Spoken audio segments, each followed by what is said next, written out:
বন্ধুরা, ফাল্গুনের রান্নাঘরে আপনাদের সবাইকে স্বাগত জানাই।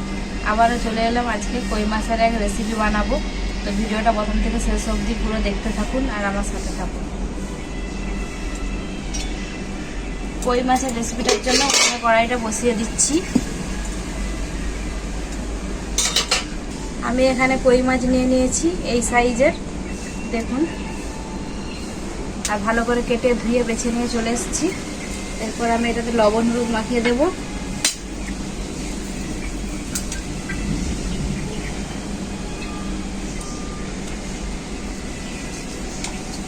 কড়াই খুব ভালো করে গরম হয়ে গেছে। সরষের তেল দিয়ে দেবো মাছ ভাজার জন্য। তো আজকে কই মাছটা আমি লাউ শাক দিয়ে বানাবো, অল্প কম তেল মশলায়, পাতলা ঝোলে। তেল খুব ভালোভাবে গরম হয়ে গেছে, মাছগুলো এরপর ভেজে নেব।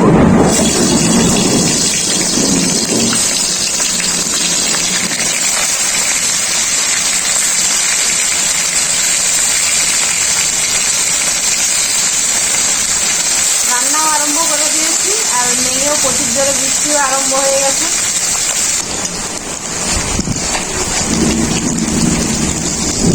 মাছগুলো এক সাইড খুব ভালো করে ভাজা হয়ে গেছে, আর এক সাইড ভেজে নেব। মাছ আমার খুব ভালো করে ভাজা হয়ে গেছে, নামিয়ে নেব।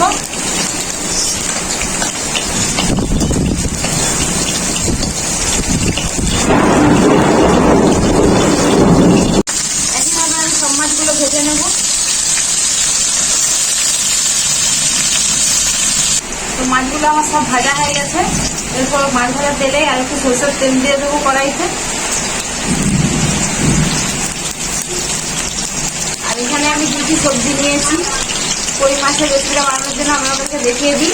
এখানে আছে আলু, লাউ শাক আর হচ্ছে ঝিঙে। এগুলো দিয়ে আজকে কই শাকের রেসিপিটা বানাবো। তো কড়াইতে দিয়ে দিলাম।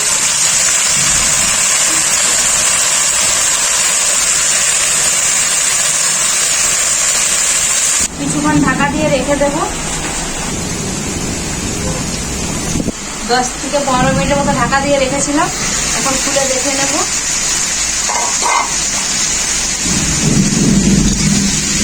একদম জল শুকিয়ে গেছে, সবজি থেকে যে জলটা বেরিয়েছিল। আদা বাটা দিয়ে দেবো।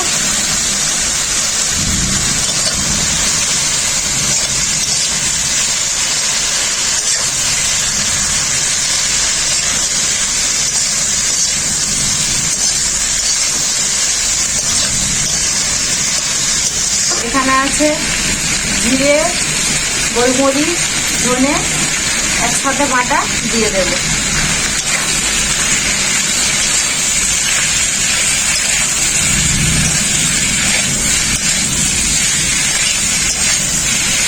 শুকনো লঙ্কার বাটা,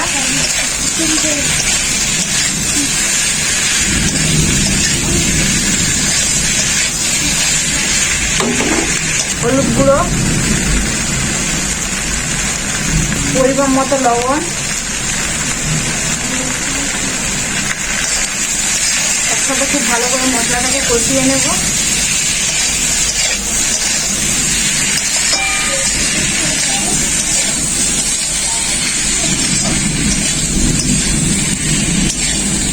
খুব ভালো করে মশলা কষানো হয়ে গেছে। পরিমাণ মতো জল দিয়ে দেব। ওপর থেকে কাঁচা পাকা লঙ্কা দিয়ে দেব। ঝোলটাকে খুব ভালো করে ফুটিয়ে নেব।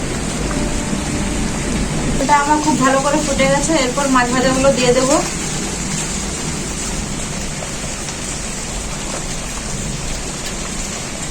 মাছগুলো দেওয়ার পর 2 থেকে 3 মিনিটের মতো ঝোলটাকে খুব ভালো করে ফুটিয়ে নেব। মাছগুলো দেওয়ার পর ঝোলটাকে 2 থেকে 3 মিনিট আমি ফুটিয়ে নিয়েছি খুব ভালোভাবে। এরপর আমি রাঁধুনি 1 চামচের মতো বাটা দিয়ে দেব। আরো 1 মিনিটের মতো ঝোলটাকে আমি ফুটিয়ে নেব।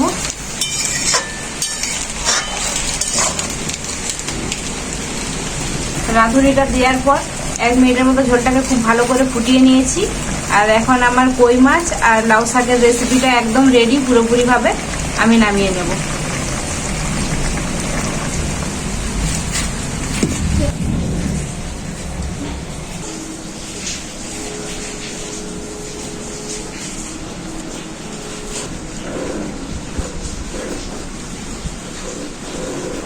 কই মাছ আর লাউ শাকের রেসিপিটা খেতে দারুণই হয়েছে। আপনারা এভাবে এই রেসিপিটি বাড়িতে ট্রাই করতে পারেন, খুবই ভালো লাগবে।